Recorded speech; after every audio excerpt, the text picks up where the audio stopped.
सात संगत जी, प्यार से कहना धन निरंकार जी। सात संगत जी, अक्सर हम देखते हैं कि हम भी कोई भी सेवा करते हैं या फिर सात संगत जी सिमरन ही करते हैं। सेवा सिमरन सत्संग सात संगत जी कुछ भी हम करते हैं, उसमें हमारा एक लालच होता है कि सतगुरु मेरा ये काम कर दो, मैं सिमरन करना शुरू कर दूंगी। सतगुरु मेरा ये काम कर दो, मैं सेवा करना शुरू कर दूंगी। प्यारी सात संगत जी, हम इनको नाप तोल लेते हैं कि हमें सतगुरु इतना दे रहा है तो हम इतनी ही सेवा कर पाएंगे या इतना ये कर लेते हैं। सात संगत जी, हमें मांगने की जांच नहीं है। देखते देखते सात संगत जी हम ये नहीं सोचते कि देने वाला तो सात संगत जी खुले दरबार में दे रहा है, लेकिन हमें लेने की जांच नहीं है। ऐसे ही सात संगत जी एक समय की बात है सात संगत जी, महात्मा जी सात संगत जी सेवा पे किया करते थे। हर रोज सेवा करने जाते, लेकिन सात संगत जी सेवा करते करते हर रोज का नियम था उनका कि वो जरूर यही बोलते, सतगुरु आप इतना मुझे दे दो कि जिससे मेरे कोठी बंगले गाड़ियाँ आगे पीछे नौकर चाकर हो जाएं। मैं इतना धन लेना चाहता हूँ। सात संगत जी यही मांग उनकी हर रोज रहती। जब जब वो सेवा पर जाते तभी तभी सात संगत जी यही बात करते। प्यारी सात संगत जी, वहाँ पर जो आसपास सेवा दल के महात्मा होते, एक सात संगत जी उन्होंने भी उनको कहा कि महात्मा जी आप तो अच्छी तरह से घर गुजर कर रहे हो, फिर आप ये हर रोज क्यों यहाँ पर मांगने लग जाते हो कि सतगुरु मुझे गाड़ियाँ दे दो, सतगुरु मुझे बंगले दे दो। आपके घर तो मकान भी है, खाने पीने का भी अच्छा गुजर है, फिर आप ये इतनी लालसा क्यों करते हो? सतगुरु को जितना देना है, सतगुरु को पता है कि कितना चाहिए, उसी हिसाब से आपके पास बहुत ही अच्छा है। प्यारी सात संगत जी, लेकिन उनको लालच था। लालच के मारे सात संगत जी वो हर रोज यही प्रार्थना करते। प्यारी सात संगत जी एक दिन घर पर बैठे, उनका एक दोस्त भी था। दोस्त सात संगत जी वो सत्संगी नहीं था।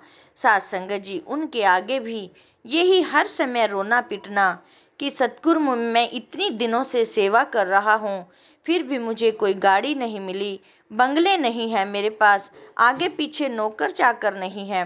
सात संगत जी जो वो भाई था वो कहने लगा कि तुमने तो सत्संग लिया हुआ है, तुम तो नामदान के साथ हो, ज्ञान दाता हो, फिर भी तुम इतनी मांग करते हो। क्या तुम्हें इतने में गुजर में तुम्हारा शुक्र गुजारा करना चाहिए? लेकिन सात संगत जी वो महात्मा लालच भरी सात संगत जी उनकी आदत थी। उन अपने दोस्तों को भी सात संगत जी यही अक्सर कहा करते कि नहीं, मैं तो इतने दिनों से सेवा कर रहा हूँ, फिर भी मुझे अच्छा फल में नहीं मिला। प्यारी सात संगत जी ऐसे ही करते करते बीता। एक दिन सात संगत जी जो वो भाई था एक आदमी को साथ में लेकर आया। कहने लगा कि ये एक मेरे साथ आया है तो इसकी फैक्ट्री है, वहाँ पर करना चाहो तो तुम नौकरी कर सकते हो। प्यारी सात संगत जी वो कहने लगा ठीक है, मैं वहाँ पर नौकरी जरूर करूँगा। प्यारी सात संगत जी वहाँ पर जब उनकी फैक्ट्री गया तो वहाँ पर सात संगत जी ट्रकों में माल, गाड़ियों में माल, कोई लोड हो रहा है तो कोई आ रहा है। वहाँ पर सात संगत जी उनका बहुत ही अच्छा बिजनेस था। सात संगत जी जाते ही उन्होंने पूछा कि आप मुझे सैलरी क्या दोगे? कहने लगे कि जितनी आप लेते हो, जितना आप कमाते हो, उससे तो कहीं ज़्यादा ही दे दूंगा। प्यारी सात संगत जी और कहने लगे कि रही बात आपकी, बाकी आप ऊपर से भी बना सकते हो ओवर टाइम वगैरह लगाकर। प्यारी सात संगत जी कहने लगा ठीक है। अब सात संगत जी उस मालिक ने अपने आगे जो होते हैं तो उनको भेजा कि इसको अपना सारा काम समझा दो।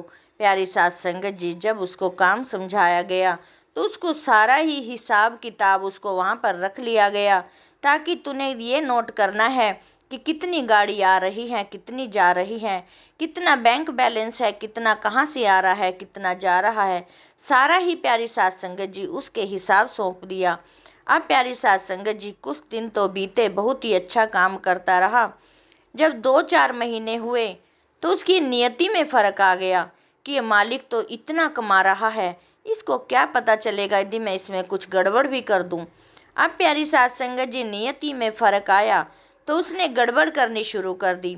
6 महीने बीते तो सास संगत जी मालिक उससे हिसाब लेने लगा, कहने लगा कि मुझे हिसाब चाहिए। सास संगत जी जब हिसाब देने लगा तो उसमें थोड़ी सी गड़बड़ मिली।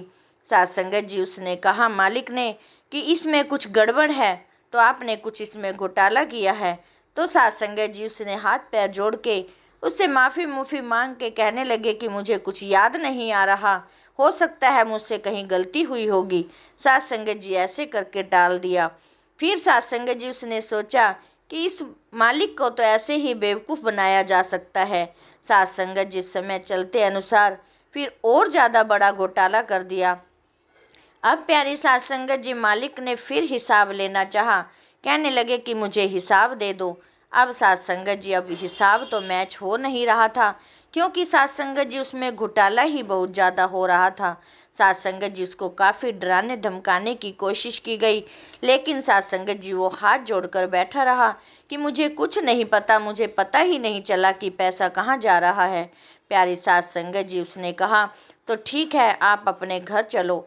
सास संगत जी उसके घर ले गया। जब मालिक सास संगत जी उसको उसके घर ले गया तो उसके माता पिता भी सास संगत जी सत्संग से जुड़े हुए थे, सत्संगी थे। उनको देखकर सास संगत जी उन्होंने बहुत ही मालिक की आवभगत की और सास संगत जी उनको अच्छा वहाँ पर माहौल लगा। लेकिन सास संगत जी मालिक ने यही कहा कि आपके बर्ताव से तो लगता है कि आप कोई संत महात्मा हो, लेकिन आपके बेटे ने यहाँ पर घोटाला बहुत ज़्यादा किया है। सास संगत जी यही सुनकर माँ बाप की आंखों में भी आंसू आ गए। इधर पत्नी भी देखने लगी और बच्चे भी देखने लगे। सास संगत जी इधर वो सिर नीचा करके बैठ गए। सास संगत जी उन्होंने काफ़ी उनको ज़बरदस्ती किया, कहने लगे कि या तो बता दो या फिर मैं इनको पुलिस के हवाले करूँगा। प्यारी सास संगत जी जब वो उसने कहा, जब महात्मा थे जो नौकरी करते थे, उन्होंने हाथ जोड़कर कहा कि मैं भटक गया था रास्ता, मैं भटक गया था पैसे की लालच में आकर, मैं भटक गया था। मुझे ये याद नहीं रहा कि मैं सत्संग से जुड़ा हुआ हूँ, मैं कहाँ ये पाप का भागी बनूंगा। प्यारी सास संगत जी उसने अपनी गलती मानी। तभी सास संगत जी पिता माता जी ने भी उनसे गलती मानी कि हमारे बच्चे से गलती हुई है, इसको क्षमा कर दो। और पिताजी ने कहा कि जितना भी इसने घोटाला किया है हम थोड़ा थोड़ा करके आपका सारा पैसा चुका देंगे। प्यारी सास संगत जी मालिक मान गया और सास संगत जी वो चरणों में गिर गया अपने माता पिता के कि पिताजी मैं सत्संग से भटक गया था, मैं पैसों की लालच में आकर भटक गया हूँ, अब मुझे क्षमा करें। सास संगत जी पिताजी ने भी गले लगाया और उनको सास संगत जी फिर से सत्संग के साथ जोड़ा। प्यारी सास संगत जी कहने का भाव यही है कि जितना भी हमें सतगुरु देता है, जितना हमें निरंकार दे रहा है, उसी में हमें शुक्रगुजार करनी है। जितना सास संगत जी सतगुरु को हम पता है कि हमें कितना ही चाहिए उतना हमें ज़रूर मिल रहा है। सास संगत जी हो सकता है हम ये कोशिश करते हैं कि हमें ज़्यादा पैसा चाहिए और वो ज़्यादा पैसा हमारे लिए सुखदाई ही ना हो। सास संगत जी हमें सतगुरु सब कुछ देखभाल कर देता है, जिसको जितना चाहिए उतना देता है। कहने का भाव यही है कि हमें विश्वास के साथ हमें अपने सतगुरु का हर समय शुक्राना करना है। जो भी मिला है उसी को शुक्रिया करें। प्यारी सास संगत जी दासी बोलते समय बहुत सारी गलतियां हो जाती हैं। इन छोटी छोटी साखियों से सास संगत जी हमें यही शिक्षा मिलती है कि हमें किसी का भी नुकसान नहीं करना, किसी का दिल नहीं दुखाना, यही एक संत महात्मा की पहचान है। प्यारी सास संगत जी दासी अपने लिए भी यही भीख मांगती है कि दासी किसी अवगुण भरी ना रहे, जो भी छोटा मोटा इधर से गुण मिलता है उसी को ग्रहण कर पाए। प्यारी सास संगत जी दासी से बोलते समय बहुत सारी गलतियां हो जाती हैं। अनजानी बच्ची समझकर सास संगत जी क्षमा कर देना और दासी के साथ जुड़े रहना। सास संगत जी प्यार से कहना, धन निरंकार जी।